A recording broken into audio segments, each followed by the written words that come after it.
ጤና ይስጥልን የገበያ ሚዲያ ተከታታዮቻችን እንደምን ቆይታችኋል? የካቲት 29 ቀን 2018 ዓ.ም ዕለታዊው ዜናችንን ይዘንላችሁ ቀርበናል። በያላችሁበት ሆናችሁ እንድትከታተሉን እንጋብዛችኋለን። በቅድሚያም አርዕስቶችን የኢራን ካርታ እንደ ቀድሞው ላይሆን ይችላል ሲሉ ፕሬዝዳንት ትራምፕ ፍንጭ ሰጥተዋል። ከዚህ ጋር ተያይዞ ፕሬዝዳንቱ ከኢራን ቀጥሎ አጀንዳችን ናት ስላሏት ሀገር የተናገሩትን አነጋጋሪ መረጃ የምናደርሳችሁ ይሆናል። በኦስሎ የሚገኘው የአሜሪካ ኤምባሲ በፍንዳታ መናወጡ ተሰምቷል።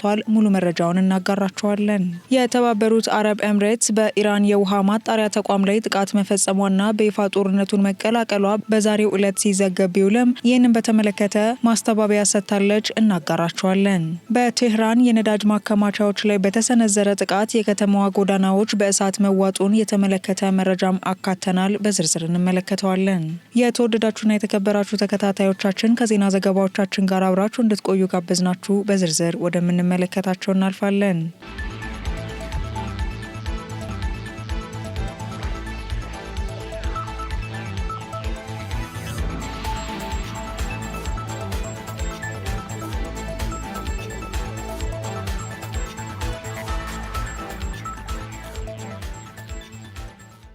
የኢራን ካርታ እንደ ቀድሞው ላይሆን ይችላል ሲሉ የአሜሪካው ፕሬዝዳንት ዶናልድ ትራምፕ ተናገሩ። የአሜሪካው ፕሬዝዳንት ዶናልድ ትራምፕ ከኢራን ጋር እየተካሄደ ያለው ጦርነት ሲጠናቀቅ የኢራን ግዛታዊ ይዞታ ወይም ካርታ ከፍተኛ የጂኦፖለቲካ ለውጥ ሊያስተናግድ እንደሚችል ፍንጭ ሰጥተዋል። ፕሬዝዳንቱ በማያሚ ለጋዜጠኞች በሰጡት መግለጫ የአሜሪካ ጦር የኢራንን የባህር ኃይል፣ የአየር መከላከያና የሚሳይል አቅም ሙሉ በሙሉ በሚባል ደረጃ ማውደሙን ገልጸዋል። መላውን የክፋት ግዛት ደምስሰነዋል ያሉት ፕሬዝዳንቱ ወደፊት የምትመሰረተው ኢራን ግዛታዊ ይዞታዋ አሁን ካለው የተለየ ሊሆን እንደሚችልም ተናግረዋል። ፕሬዝዳንት ትራምፕ አሁን ያለውን የኢራን አመራር ሙሉ በሙሉ የመቀየር ፍላጎት እንዳላቸው በግልጽ አመልክተው ህዝቡን ወደ ጦርነት የማይመራና ከአሜሪካ ጋር ተስማምቶ የሚሰራ አዲስ መሪ በመምረጥ ሂደት ላይ የአሜሪካ ሚና ከፍተኛ ይሆናል ብለዋል። ቀደም ሲል የኩርድ ተዋጊዎች በኢራን ላይ በሚደረገው ዘመቻ እንዲሳተፉ ፍላጎት የነበራቸው ቢሆንም አሁን ግን የጦርነቱን ውስብስብነት ከግምት ውስጥ በማስገባት የኩርዶችን ተሳትፎ እንደማይፈልጉ ገልጸዋል። በተጨማሪም ጦርነቱ በራሱ በቂ ውስብስብነት አለው፣ ኩርዶች እንዲጎዱ ወይም እንዲሞቱ አንፈልግም ሲሉም ተደምጠዋል። በጦርነቱ ምክንያት በዓለም አቀፍ ደረጃ የታየው የነዳጅ ዋጋ ጭማሪ ጊዜያዊ መሆኑን የጠቀሱት ፕሬዝዳንቱ ጦርነቱ እንደተጠናቀቀና አሜሪካ ዓላማዋን እንዳሳካች ዋጋው በፍጥነት እንደሚቀንስም ያላቸውን እምነት ተናግረዋል።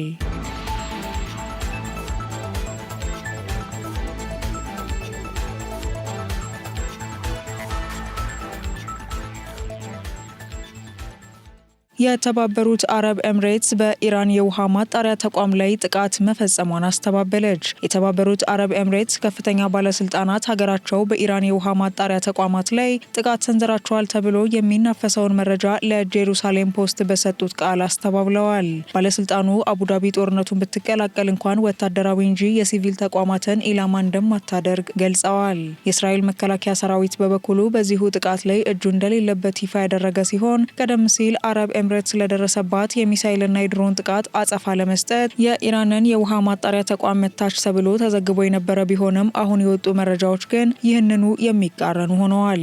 ምንም እንኳን አረብ ኤምሬትስ ወታደራዊ ጥቃቱን ብታስተባብልም በቢሊዮን የሚቆጠር የኢራን ሀብትና ንብረትን ለማገድ እያሰበች መሆኑ ተሰምቷል። ይህ እርምጃ የኢራንን ኢኮኖሚ ከዓለም አቀፍ የገንዘብ ዝውውር ሙሉ በሙሉ የሚያገልም ነው ተብሏል። በተያያዘ ዜና በፋይጃራህ የነዳጅ ማምረቻ ቀጠና ላይ በደረሰ የድሮን ጥቃትና በወደቁ ፍርክስክሶች ምክንያት የእሳት አደጋ ተነስቶ እንደነበረና በአሁኑ ወቅት በአገሪቱ የሟቾች ቁጥር ወደ 4 ከፍ ማለቱን የመከላከያ ሚኒስቴሩ አረጋግጧል።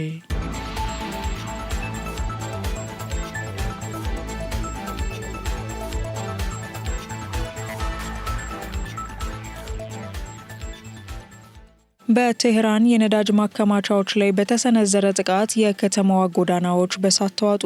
የእስራኤል መከላከያ ኃይል በኢራን መዲና ቴህራን የሚገኙ ስልታዊ የነዳጅ ማከማቻዎችን ኢላማ ያደረገ መጠነ ሰፊ አየር ጥቃት መፈጸሙን ተከትሎ በከተማዋ አስከፊ የቃጠሎ አደጋ ተከስቷል። በጥቃቱ የወደሙት የነዳጅ ዲፖዎች ከፍተኛ መጠን ያለው ነዳጅ ወደ ከተማዋ የፍሳሽ ማስወገጃ መስመሮች ውስጥ እንዲፈስ በማድረጋቸው በቴህራን ዋና ዋና መንገዶች ላይ የእሳት ወንዝ የሚመስል አስፈሪ ትዕይንት ታይቷል። በዚህም የእስራኤል መከላከያ ሰራዊት ጥቃቱን ማረጋገጡንና ይህም በኢራን ወታደራዊና ኢኮኖሚያዊ መሰረተ ልማቶች ላይ እየደረሰ ያለውን ጉዳት ይበልጥ ለማጥለቅ ያለመ መሆኑ ገልጿል። በማህበራዊ ሚዲያዎች ላይ በስፋት እየተሰራጩ ያሉ ተንቀሳቃሽ ምስሎች እንደሚያሳዩት እሳቱ በከተማዋ የፍሳሽ መውረጃ ቀዳዳዎች ውስጥ ሲንቀለቀል የታየ ሲሆን አካባቢውም ለበርካታ ኪሎ ሜትሮች በሚታይ ጥቁር ጭስ ተሸፍኗል። በከተማው ውስጥ ያለው የሙቀት መጠንና የጭሱ ግርዶሽ ነዋሪዎችን ለከፍተኛ ስጋት ዳርጓል ያሉት ደግሞ የዓይን እማኞች ናቸው። የኢራን ዘይት ሚኒስቴር በበኩሉ የእሳት አደጋ ሰራተኞች ቃጠሎን ለመቆጣጠር ከፍተኛ ርብርብ እያደረጉ መሆኑን አስታውቆ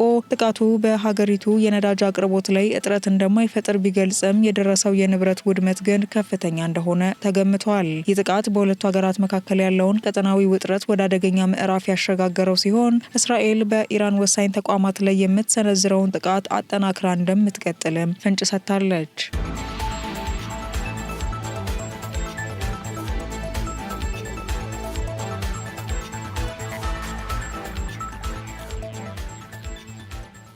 ዛሬ በ480 ድሮን እና በ29 ሚሳኤል ተደብድበናል ሲሉ ዘለንስኪ ገለጹ።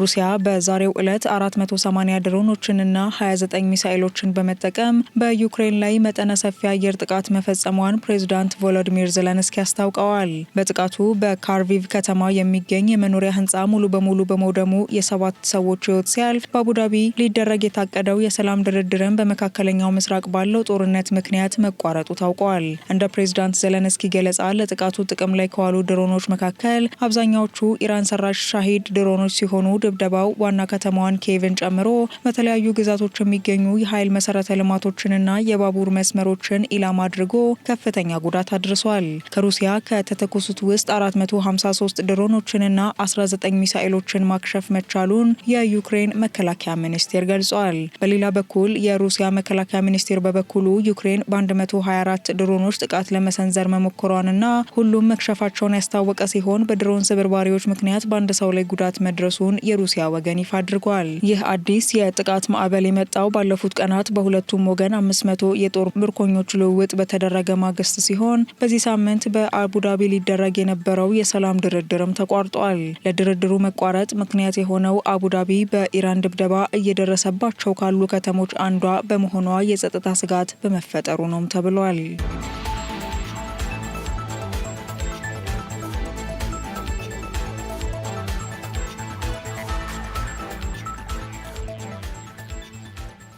በኦስሎ የሚገኘው የአሜሪካ ኤምባሲ በፍንዳታ ተናወጠ።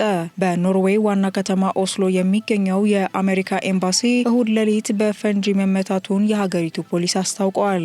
በዚህ ፍንዳታ በሰው ሕይወት ላይ የደረሰ ጉዳት ባይኖርም በኤምባሲው መግቢያ በር ላይ መጠነኛ ቁሳዊ ውድመት መድረሱ ተገልጿል። የኦስሎ ፖሊስ ባወጣው መግለጫ ድርጊቱን በጣም አደገኛ ሲል የገለጸው ሲሆን ወንጀሉን የፈጸሙ ግለሰቦችን በሰው አልባ አውሮፕላኖች፣ ሄሊኮፕተሮችና በሰልጣኝ ውሾች በመታገዝ በከፍተኛ ሁኔታ እየፈለገ መሆኑን አስታውቀዋል። መሬቱን የሚያንቀጠቅጥ 3 ተከታታይ ከፍተኛ ድምጽ መሰማታቸው በፍንዳታው ወቅት በአቅራቢያው ታክሲ ይጠባበቁ የነበሩ 3 ጓደኛ ማቾች ለሮይተርስ ገልጸዋል። የፖሊስ አዛዡ ማይክል ዴለሜር በበኩላቸው ለሀገር ውስጥ መገናኛ ብዙሃን እንደተናገሩት ፖሊስ ስለ ፍንዳታው አይነትና ስለደረሰው ጉዳት ዝርዝር መረጃ ከመስጠት ቢቆጠብም ድርጊቱ በሰው የታቀደና የተፈጸመ ጥቃት እንደሆነ ግን ፍንጭ አግኝተዋል። ከፍንዳታው ጥቂት ሰዓታት በኋላ ፖሊስ በአካባቢው ያለውን የቦምብ አምካኝ ቡድን ምርመራ ማጠናቀቁንና አካባቢው ለነዋሪዎችና ለአላፊ አግዳሚዎች ደህንነቱ የተጠበቀ መሆኑን አረጋግጧል። ፖሊስ ከኤምባሲው ባለስልጣናት ጋር በቅርብ እየሰራ መሆኑን ገልጾ ከሌሊቱ 6 ሰዓት እስከ 8 ሰዓት ባለው ጊዜ ውስጥ በአካባቢው ያልተለመደ እንቅስቃሴ የተመለከተ ማንኛውም ሰው መረጃ እንዲሰጥ ጥሪ አቅርበዋል። ጥቃቱ የተፈጸመው በመካከለኛው ምስራቅ ያለው ጦርነት በከረረበትና በአውሮፓ የሚገኙ የአሜሪካ ተቋማት ከፍተኛ የጥበቃ ጥንቃቄ እንዲያደርጉ ማሳሰቢያ በተሰጠበት ወቅት መሆኑም ትኩረት ስቧል።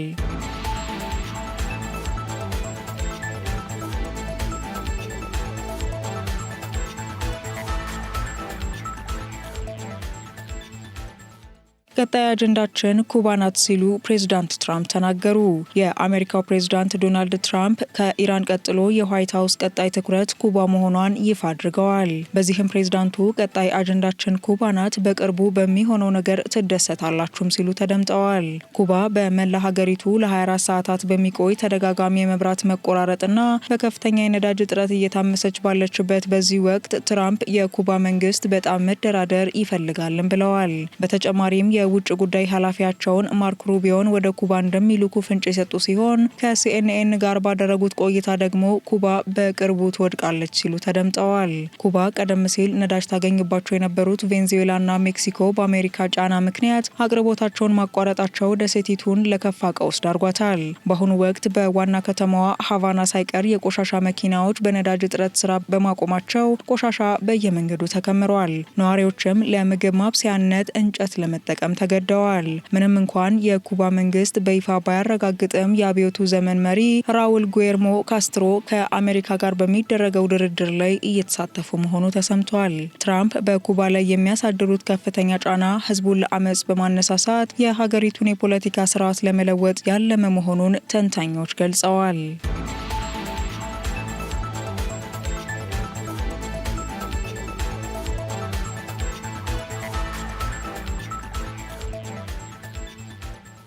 የተወደዳችሁ የገበያ ሚዲያ ተከታታዮቻችን የዕለቱ ዜና ዘገባችንን እየተከታተላችሁ አብራችሁን ስለቆያችሁ እናመሰግናለን። ገበያ ሚዲያን በመወዳጀት ቀሪ መረጃዎቻችንንም እንድትከታተሉ ጋበዝናችሁ። ሰናይ ጊዜ ይሆንላችሁ።